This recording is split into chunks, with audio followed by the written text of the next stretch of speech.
So Kryptonary, again, this is probably going to be a very interesting point of the video.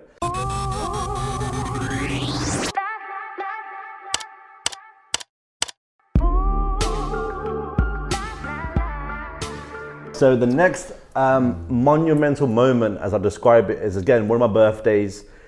People always ask me what's one of the things that you worked hard to accomplish, and I'd say, you know what, for a long time, you know, cars, houses, whatever, I've always had a thing for private jets and planes. So got a little tattoo here from my birthday in 2016, November. Got a private jet from London to Amsterdam, and for me, that was a very cool moment. From the things that back when I started Astro and trading what I wanted, that probably wasn't even on my list, but it became on my list. I managed to accomplish that. So very cool memory for myself personally. Yeah, I only had 4 seats though because it's a cheapskate. Yeah, again, going back to getting your desires out of your system. Many of us have goals and we've exercised a lot of the stuff. A lot of it has been silly things as well, but now we're on the pathway to real wealth, not just splurging. And we just came back from LA. So we'll talk about that in a minute. And I've been in LA 3 times now. Yeah. First time we went to LA, September 2017, for me and Sean, and especially living in the UK. I think, I don't know if Americans actually know this, but in the UK, we definitely look to LA and places like Orange County and San Diego, Malibu, and it's definitely a goal for us to, one day go there. So luckily for us, we have a huge fan base in LA, as well as Miami, but we went to LA. We went out there and we did a relatively... I went first though, right? Yeah, you went first to San Diego. So I was introduced to that side of America through one of my good friends, and I stayed in San Diego for a while and actually just put it out there. Natt actually said, try to see if you can do a free meetup, see if anybody would come. Put it out there within I think it's 48 hours, had a full house, got people fucked up. Lots of beers, chill, trade talk and stuff, and it actually opened my eyes. I think I had 70, 80 people there in a matter of 2 days, and it was good to actually find out the market over there and how there's not too much in regards to Forex training, and people are out there trading Forex, but they're more or less on their own. So that was the gateway into it, and I came back, I was like, Natt, this place is amazing, we need to go, and then... Firstly, actually, Sean actually said, I'm getting my visa with or without you. I'm going to LA. It'd be nice if you came. And I was like, what do you mean? And this guy, for like 2 weeks straight, we're trying to figure out how he can move there. Yeah. And then, obviously, when I went... Palm trees or street lamps. Yeah. When I got there, I was like, yo, I can finally see why you wanted to move here. It's just better quality of life, I feel. So, that was definitely very cool. The first time we went, me and Sean together in LA, did the Astro event, which was fantastic, full house. And we did the free meetup. And that was quite a crazy one because, I said to Sean, I just want to show some love to the people that support us here. So me and Sean actually booked a penthouse, waitresses, enough alcohol, food for everybody, cameras. We had the acoustic band. So when we actually were teaching, I saw this acoustic band singing all these amazing songs. Where'd you get them from again? From when the students were doing their class a few miles away. I saw this acoustic band. I said, what are you doing on Sunday? You need to come to my event. So if you guys actually go back and watch the first LA vlog, you'll see how much effort we put in there, and we just want people to have a good time. If you guys show Sean and me and Sean love at any point, our goal is always to return that energy back to you. So that was the first LA time we went. Second LA time we went. Last year, May. Last year. That was for me. All right, cool. So I go to Sean, let's go to LA, let's have some fun. We rent Chris Brown, and I don't think I ever told the story properly, but so we rent Chris Brown and Justin Bieber's old house. We get to LA, and if Sean knows that, before we go anywhere, I've already done everything booking wise. I've already got the clubs booked, I've got this booked, I've got that booked. And I think on the second or third day, we threw this house party in LA. And second night. We were there. And we had about 250 people in the house. Yeah, we were at this bar/club having some food and some drinks. And I went outside and I started chatting to the manager and I was like, oh, house party tonight. And he's like, really, where? I give him the address and he's texting on his phone. And it's taken an awful long time to text, and I was glancing, I was like, so many numbers. It's all right, whatever. Me and him getting an Uber afterwards, and by the time we've got back to, it's up the hill somewhere. By the time we got back to the Airbnb, there's two guys acting as security outside. There's a line of people. There's cars everywhere. Music blazing out the window. We go up to the front door, and they're saying, "Oh, you can't come in, guys. Girls only." I'm like, "Bro, this is our Airbnb. Like, what the fuck is going on?" And we go in there, and there's like people managing it. Everyone's on the top floor. It was kind of like a scene out of one of those American like high school fucking party type things. It was a bit mad. It was a crazy experience. But nobody brought any alcohol. Yeah. Nobody brought any alcohol. We brought like one massive ass bottle of vodka in, and it was gold. Everyone wanted it. But you know, it's a bit different to the UK. In the UK, everyone brings their own. Yeah. I was gonna say, after shout out Zuzin's video, which was one of my good friends that was with me, and he was like, "Natt, you've got to stop letting people in. This is getting a bit too crazy." Yeah. I remember going down the stairs, mad. going to the bouncers, and I was like, "Listen, bro, Bouncers. stop letting Random guys. I was like, "Stop letting guys in. Just let girls in." And he like literally saw me from the stairway, and he's like, "I heard that." But they were also taking like $10 off everybody, so they were making a nice raise. And then there was 3-4. Ned actually goes to me, come outside. Went outside, there's 3-4 police cars. I was like, it's not that bad yet. Then I look up and there's a police helicopter above the house. Helicopter game, GTA 4. Yeah, stars. like 5 stars, like a light on our house. The police jumped the back gate and held their badge up, and the pie got shut down. Got kicked out the house the next day. Yeah, it was alright. Yeah, in the morning woke up to banging on my door. And yeah, we had like an hour to get out, and we bribed the guy to chill out, and then we had to take all of our stuff, and then we got a hotel after that, and then continued our mission. But that was the second time in LA. Yeah. The third time we just went back from Sean's birthday. Yeah, which we that was more of a chilled theme though. Yeah. Like I was in the office on, I think it was my actual birthday. We went out on a Tuesday, right? And then next day I was like, we're going somewhere. We're going. The previous year we went to Tokyo and had some fun there. Like, we love Asia. This time LA just came into my head. So we went to LA, and literally the next day, and yeah, it was pretty cool. Yeah, and luckily we found some offices there. We are considering them for anyone watching this video. Yeah. So LA, Miami, look forward to seeing you guys soon. Yeah, we're replicating what we have here, and we're just gonna put it in different parts of the world. So LA, he likes Miami, I like LA. We're probably going to do both soon and see where we can grow from there, really. Yeah, I think after that as well, like, again, in our storyline, coming back from these holidays and trips, people always ask, are you guys going to have your own shows soon? Are you going to do more stuff online? I think it was around about October 2017, we had the BBC, which is one of the biggest stations here in the UK, reach out to Astro and was like, listen, do you guys want to be in this trading video? When we first moved to London, wasn't it? It was slightly before that. It was a Birmingham office that we did the video. So they come to my house over the Midlands, they did this massive video. I was in like the One show, which is probably like the most watched show in the UK. I did a little documentary at my house. We went to the office, we talked about trading, and that went quite popular, and everyone was messaging me like, oh my God, you guys are on TV. That actually led to us getting more messages from other stations saying, oh, we love to do more stuff with you. Then we shot this pilot video with another station, just so you guys know, because we don't actually ever tell you these guys' stories. And we shot the video, and you know what, the way that me and Sean have took pride in everything being on our own. Our show is just ours, no investors, no outside opinions. Whenever we do YouTube videos, it's because we want to do them. Suddenly we felt like that if we had gone with this idea, this TV station, we wouldn't be ourselves. But they also said, like, we had content and information to put forward, but the way, especially BBC, because probably you guys have seen some clowns on there in the trading world, right? That's true. And we don't want to be in the same caliber as these fools, because it's tacky as hell at the end of the day, and these guys they don't even know what they're doing. So we sat down, we did the pilot, we put some time and effort into it, we got to know each other.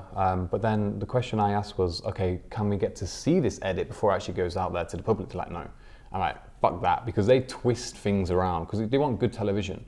And we don't want to be in some cheesy ass documentary where you can get business out of it, but again, we didn't start this to be like famous or all that kind of shit, and we don't want to do it for the wrong reasons, so we kind of stuck to our guns and we're like, we're not going to do that shit. However, in the pilot, again, crazy story, and the lady, when we moved to our penthouse, the lady was shooting the show, says, wouldn't it be good if you guys had an office? Oh yeah. So that kind of triggered. She kind of like forced us to go look at office in the Shard. Yeah. And so we then ended up doing a pilot in the Shard, and we said to this lady, look, we've just got this apartment in London, we don't need this office. We went to go look at it anyway. The office was, I think it was about £17,000 a month. It was on one of the high floors because where we were living before, it's like the best view of London. You know, London Eye, House of Parliament, the river, etc., etc. We went in there and the view that we could see from the Shard was not as good as what we could see at home. And she was like, be more enthusiastic, be more enthusiastic. And you know, it was just, it was good, but that there more or less triggered us to then get this place. Yeah, which, you know what, again, funny story, when we saw the office in the Shard, and I was like, Sean, £17,000 a month, fuck that one. We do not need to get the office. It was like 20, wasn't it? Well, whatever it was, when we got this office, I remember, because I was the one that actually originally viewed this office without Sean, I remember calling Sean, like, yo, I viewed an office, he's how much is it? I was like, it's more than the one in the Shard. But the reason we were going to go with the Shard, but the reason why we didn't is because it took 15 minutes to get up to the office and 15 minutes just to get down. So it's half an hour just to get outside. Yeah, and for me, I've always been, you know, again, I played Monopoly as a kid. Mayfair has been the top of the pinnacle of London. And you can't just come and get an office here. And if you guys don't know this, go onto Google Maps. I always tell my friends to go on Google Maps, scroll into Mayfair, and if you scroll into the word Mayfair, we're on the actual street that the Mayfair sign comes under. So if we hadn't done the pilot and we hadn't done all that stuff, we wouldn't actually be here in this office. So everything always works out for a reason. Yeah, stepping stones. Fast forward some more. I want to talk about South Africa. I want to, say to everyone like that, me and Sean, we have such a big following from South Africa. And my birthday, we did in November 2017.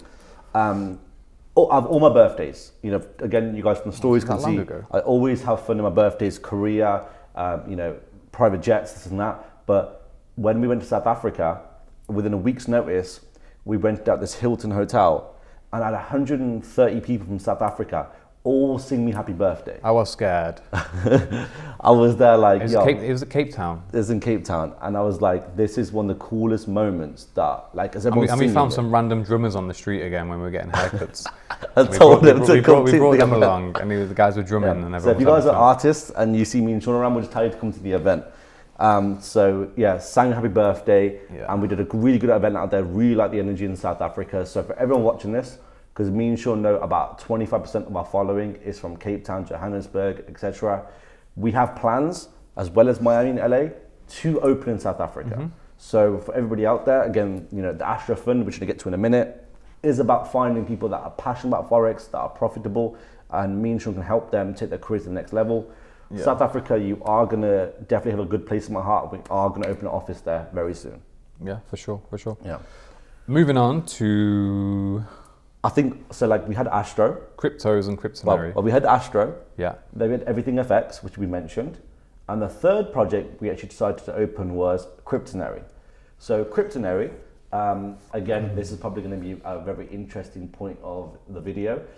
Cryptonary for me, I remember I was in the office with Sean and I said, look, Sean, you know, we get a lot of, because me and Sean, again, we were cryptos for a while. We had quite a lot of knowledge. Yeah, so like, back in the day, you know, I can remember clearly the year 2012, 2013 was kind of like a hibernation point and period for me where I was just gathering information and knowledge and just consistently and continuously trying to refine my skill.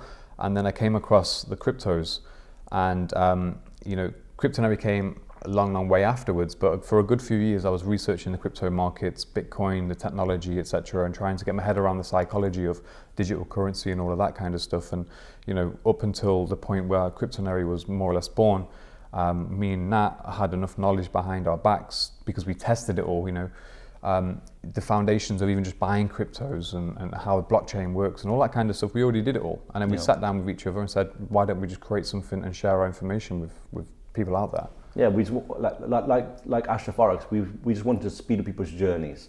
So when people want to get into Forex, Astro course is just to speed up your journey. We don't promise anything financial freedom, no guaranteed money, just speed up your education.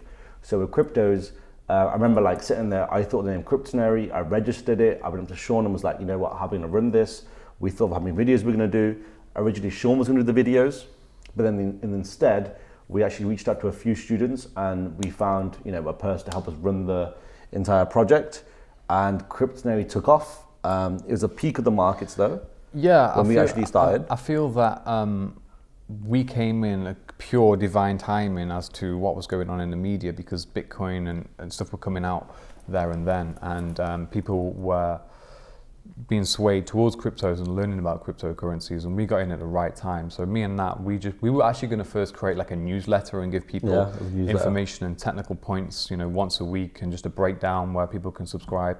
But we put our heads together and we thought, you know what, let's just put all of our information into a video format and see how it goes from there. And again, just through the power of social media, and what we did before that is like Bitcoin. I've got all the documents. We have everything that we've done through Kraken. All registered there, and all of our results are there basically. And what we did, Bitcoin, Ethereum at the lows, XRP, and we shared that with the public as well. And the public seen, okay, again, it's a quick flip at that time, but the hype was there more or less, and we got involved.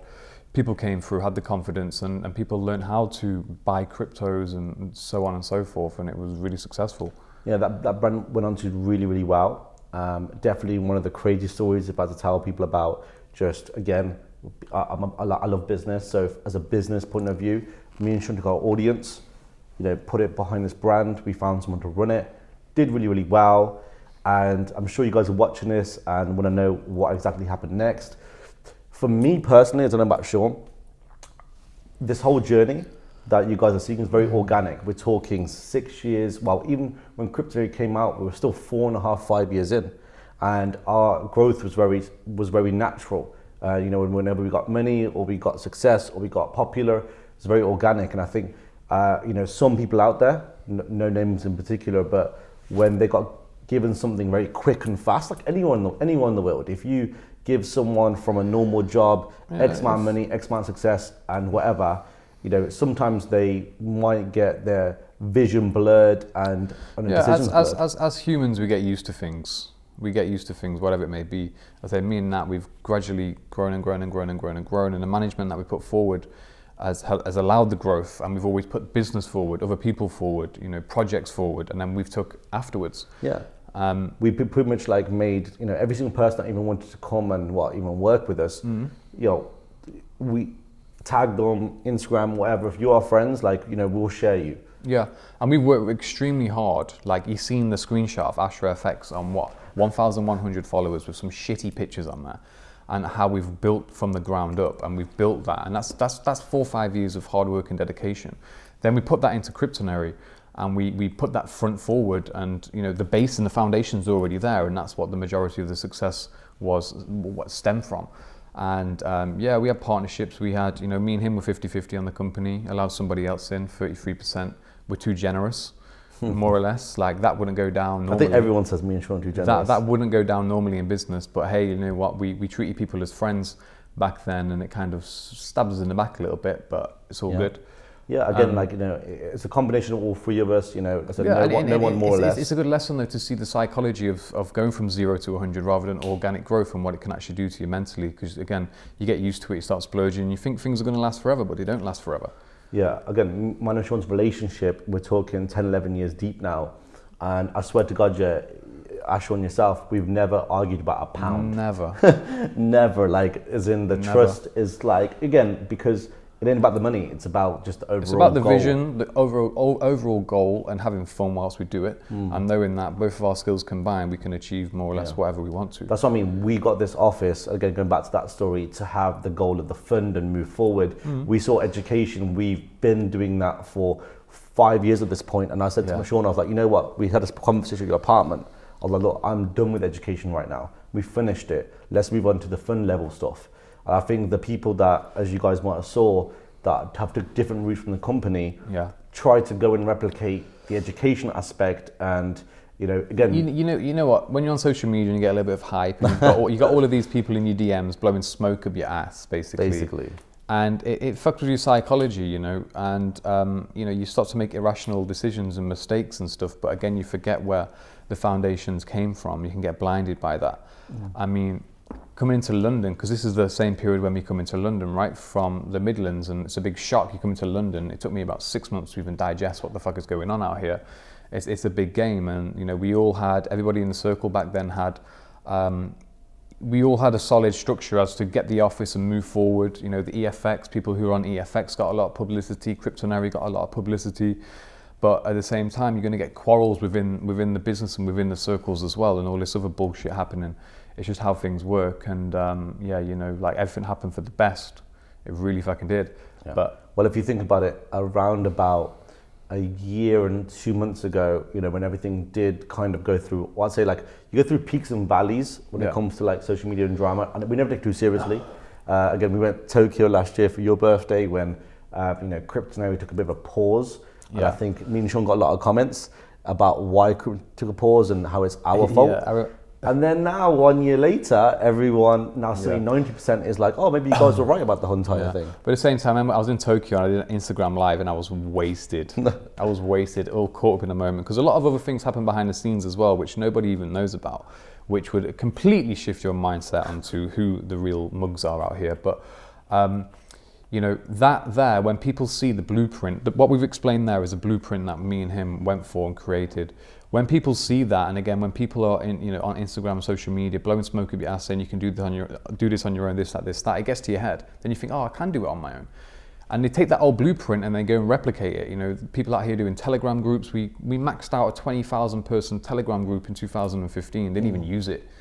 You know, all of these old concepts people are still trying to do. You've got Technical Tuesdays, and you've got other people like trying to do weekly videos, and you've got people who are with us who've just took all of our knowledge and hanging around for our knowledge, and just putting it out there. But they're behind. They got the creativity. The number plates on the cars, the brand, the way they market. Again, me and Sean, actually, you know what? Strangely enough, if you watch this video, we took it as a compliment, but at the same time, we thought to ourselves, wow, you know, we are trying to go forward. We have no plan to go backwards. We're not going to go and do the same things that we were doing in 2014. Yeah, for sure. No. But again, the whole concept is like, people have no fucking courtesy. You know, if me and Natt ever fell out, we never will, but if we ever fell out, I'd be like, okay, you know what, this guy's helped me, I've helped him. I will always honor and respect what we've gone through and what we've been through together. And that's it. I'm not going to go behind this guy's back and start doing whatever. You have to fucking be real about it. But other people weren't, you know, it's twisted. But again, karma always comes back. And I think, you know, with Cryptonary right now as a brand, you know, we still have a very small part in it, but right now, our goal when we got to London was our fund, was AstroFX, and we're trying to find the next generation of best traders. And so after this drama actually unfolded, as we always knew it would unfold and finish, we knew that the education sector was actually getting very saturated. And you know, I always made this joke to people. When me and Sean started education, maybe we were one of very few doing it. Then everyone copied the blueprint, as Sean said. And now, let's be honest, every Tom, Dick and Harry has got a course about something. Whether it be about property, whether it be about Forex, whether it be about social media. And I said to Sean, I was like, you know what? We've completed this space. I have nothing to achieve here anymore. Let's get to the fund level. And so right now, while we are transitioning with Astro Accelerated, which you guys will see is, you know, we're not charging any money for any education anymore. We're not charging nothing. If you guys want to come and try and join our fund, you know, we have certain kind of regulations and guidelines for you to abide by, but we're actually the ones funding you now. So anyone that applies for Astro Accelerated, which as you guys will see from the past few videos, that room is busy full of students from all across the world. Germany, South Africa, France, the UK. Flying over from all over the place. And now me and Sean have a chance to actually take their trading and look at what they're doing and actually improve their trading from our experiences, because we know that anyone can in the Forex market. All you guys watch this video, you can now go on YouTube and get a lot of the material. Yeah, it's not even about the material. Like 2019 was a crazy year of growth, and it gave us the opportunity to re-establish our foundations and go to the next level. It was tough, don't get me wrong, because it was a lot of hard work and so on and so forth. But I feel like, as Natt mentioned, the game is saturated. So you've got all of these people, think about it, all of these people swarming into Forex. Now, we came here, and there's so many people who are part of Telegram groups now. There's so many people who are part of doing their own YouTubes and all this kind of stuff. And they teach people. And then in 2 months, now they're geniuses. Now they start their Telegram group. So if you think about it, it's like a tree root. The tree roots trickle down. So those people who are in the education space and who can't trade, they're going to have a fucking nightmare in the next few years, because their earnings and the people who are coming to them is going to get trickled down by the people who are doing it below them, who they've probably even taught, then they're going to teach someone else, and everyone's got their Telegram groups, all following that old blueprint. So you have to come up with a new way, you have to come up with a new way of thinking, and a new game plan, new structure, and that's what we did. Now me and Natt, actually, we've just had our fund, actually, we have our own fund now with 2 other guys, and it's actually regulated, and basically that, in this room here, is what we're working on here. Now for the accelerated members, so the education Astro leads into this area right here, the fund, and we're picking out the guys who can do very, very well and bring them onto this room and this side in the near future, in the next like 2 to 3 years. I feel that after speaking to people from all around the world, you know, material and no material, I feel that, well, I had a conversation with people, and I'm taking people's points because I'm learning from them guys as well.